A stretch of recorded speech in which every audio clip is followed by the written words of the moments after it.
YCP నేత కాకాని గోవర్ధన్ రెడ్డి చేసిన ఆరోపణలపై టీడీపీ ఎమ్మెల్సీ సోమిరెడ్డి మాట్లాడుతున్నారు. అలాగే చూద్దాం. కల్తీ మద్యం ప్లస్ ఆక్రమణలు, కబ్జాలు నీ మీద వచ్చినాయి, మా మీద ఏమి లేవు. మా చంద్రబాబు నాయుడు గారు మా నాయకుడి మీద లేవు, నా మీద లేవు. అటువంటిది ఇప్పుడు ఇది ఎట్టుందంటే సొసైటీలో ఒక నువ్వు అవినీతిపరుడంటే నువ్వు అవినీతిపరుడంటే ఫ్యాషన్ అయిపోయింది. చంద్రబాబు నాయుడు గారు నీకు సింగపూర్లో హోటల్ ఉందంటే అది ఈ రోజుకి దాన్ని రుజువు చేయలేరు, ఓ బురద చల్లేస్తారు. ఇప్పుడు నాకు 1000 కోట్ల ఆస్తి ఉందనంటే నేను సమాధానం చెప్పుకోవాలి. నేనేమంటానంటే గోవర్ధన్ రెడ్డి గారు మీరు ఒక కంప్లైంట్ ఇవ్వండి. మీకు నిజాయితీ ఉంటే మీరు పోలీస్ కంప్లైంట్ ఇవ్వండి, లేక సిఐడిలో కంప్లైంట్ ఇవ్వండి, డీజీపీకి కంప్లైంట్ ఇవ్వండి, లేక సిబిఐకి ఇవ్వండి, ఎన్ఫోర్స్మెంట్ డైరెక్టరేట్కి ఇవ్వండి.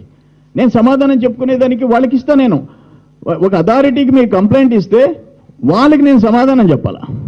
గోవర్ధన్ రెడ్డికి చెప్పాలనా? అవసరమా? ఏమన్నా అర్థం ఉందా? నేనేమంటానంటే దీని మీద ఇన్ని దేశాల డాక్యుమెంట్స్, ఫేక్ డాక్యుమెంట్స్ తయారు చేశారంటే దీని వెనక ఒక టీం ఉండి తీరుతుంది. గోవర్ధన్ రెడ్డి ఒక్కడే కాదు, ఎవరు మిమ్మల్ని ప్రేరేపించారు? ఈ చట్టాలు, మనీ లాండరింగ్ కేసు ఎవరి మీద ఉంది? మీ నాయకుడు జగన్మోహన్ రెడ్డి మీద ఉంది. 420 కేసులు ఎవరి మీద ఉన్నాయి? నీ మీద ఉన్నాయి.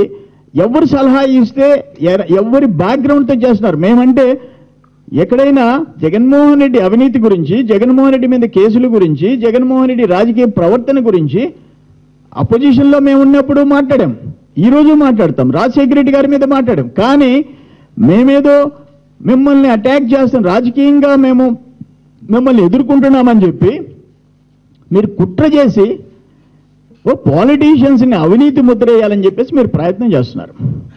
అందుకని నేనేమంటానంటే సొసైటీలో ఇంకెక్కడో దీన్ని ఫుల్ స్టాప్ పెట్టాలా. అథారిటీస్ దీని మీద ఎంక్వైరీ చేస్తాయి. డెఫినెట్గా మీరు కంప్లైంట్ ఇవ్వండి. దీంట్లో ఒక్క డాక్యుమెంట్ గనా నిజమైతే నన్ను ఎక్కడ నిలబడమంటే బహిరంగంగా బెంచ్ సర్కిల్లోనా, నెల్లూరులోనా, ఏ నడి రోడ్లో నిలబడి ప్రజలకు క్షమాపణ చెప్తా.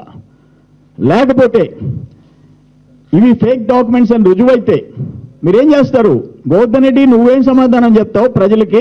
జగన్మోహన్ రెడ్డి నీ పార్టీలో ఉండే ఒక లెజిస్లేటర్ బరి తెగించి విదేశాల్లో ఉండే బ్యాంకుల పేర్లతో, విదేశాల్లో హోటళ్ల పేరుతో, విదేశాల్లో ఉండే స్టాంప్ వేసి, నా వీసా మీద స్టాంప్ వేసి, నేను అసలు విజిటింగే చేయలేదా, నేను పోలేదా దేశానికని నేను చూపించగలుగుతుండా? చేసే అంత బరి తెగించి తయారైనప్పుడు ఈ టీం ఎవరైతే కుట్ర పన్నుతున్నారో దీని వెనక ఎవరుండారో అవి బయట రావాల్సిన అవసరం ఉంది. జగన్మోహన్ రెడ్డి నువ్వేం యాక్షన్ తీసుకుంటావు? నీ పార్టీలో ఒక సభ్యుడు సాక్షిలో నా కోసం ఒక ఫుల్ పేజ్ ఇచ్చారు, 1000 కోట్లు, నాకు మార్కెట్లో 1000 కోట్లు ఉందని. ఇది యాడ్ ఇవ్వాలంటే కనీసం 6 లక్షల రూపాయలు అవుద్ది. 6 రూపాయలు ఖర్చు లేకుండా ఇంత పెద్ద పబ్లిసిటీ ఇస్తున్నారు. సాక్షి పేపర్ పెట్టింది ఇందుకేనా అని అడుగుతున్నా. వాస్తవాలు అవాస్తవాలు ఈ 40 ఏళ్ళు మేము రాజకీయాల్లో ఉంటే నెల్లూరు జిల్లాలో ఉండే వాళ్ళకి తెలియదా? ఈ రాష్ట్రంలో ఉండే వాళ్ళకి తెలియదా? మేము ఉన్న ఆస్తులు అమ్ముకున్నాం, అందరికీ తెలిసేది, మేము చెప్పుకోవాల్సిన అవసరంలే. హైదరాబాద్లో 1980s నుంచి రాజకీయం చేస్తుంటే బాడిగిళ్ళు మారుతా ఉన్నాం, రెంటెడ్ హౌసెస్. నెల్లూరులో బాడిగిళ్ళు ఉంటుంది మాకు. మా ఊర్లో మా నాయన ఇచ్చిపోయిన తప్ప, మా ఫాదర్ ఇచ్చిపోయిన ప్రాపర్టీస్, మా కుటుంబం ఇచ్చిపోయిన ఆస్తులు అమ్ముకున్నాం మేము ఈ రోజుకి.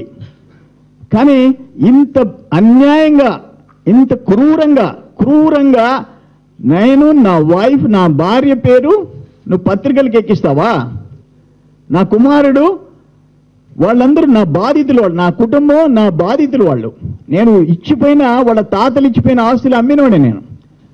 అటువంటి వాళ్ళ పేర్లు ఎక్కించి వాళ్ళందరి పేరుతో 1000 కోట్ల రూపాయల ఆస్తులు ఉన్నాయని చెప్తావా? ఆయన ఇంకొక మాట చెప్పినాడు, ఇంకా నీ మీద ఇంకా మిగతా ఆస్తుల వివరాలు కూడా బయట తీస్తున్నాను, నీ అసలు స్వరూపం బయట పెడతానన్నాడు. పెట్టు, నువ్వు నీకు దమ్ముంటే పెట్టు, నీకు శక్తి ఉంటే పెట్టు. ఒక్క చిన్న రిటర్న్ కంప్లైంట్ నువ్వు, నేను సమాధానం చెప్పుకుంటా. ఇంకో పత్రికల్లో ఊరికే డాక్యుమెంట్ ఇచ్చేది పక్కన పెట్టు. ఈ డాక్యుమెంట్స్ ఎన్క్లోజ్ చేసి ఒక రిటర్న్ కంప్లైంట్ ఒక చిన్న పోలీస్ స్టేషన్లో ఇవ్వు, నేను సమాధానం చెప్పుకుంటా. సిబిఐకి గోవర్ధన్ రెడ్డి కంప్లైంట్ ఇస్తాను, చంద్రమోహన్ రెడ్డి అడ్డుకోవద్దన్నాడు.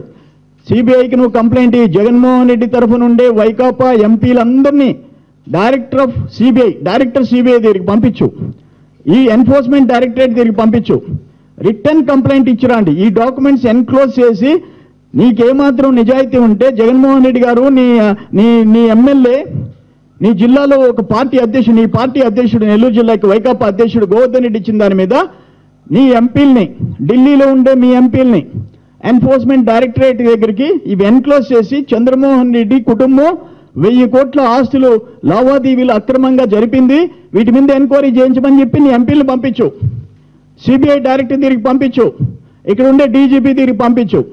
నేను సమాధానం చెప్పుకుంటా.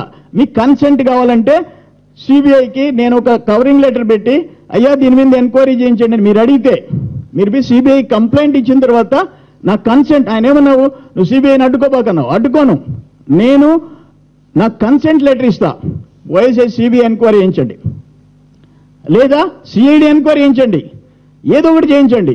అంతేగాని రాజకీయాల్లో నిజాయితీగా ఉండే వాళ్ళని కూడా అవినీతి పరులుగా మార్చాలని ప్రయత్నం చేయబాకండి.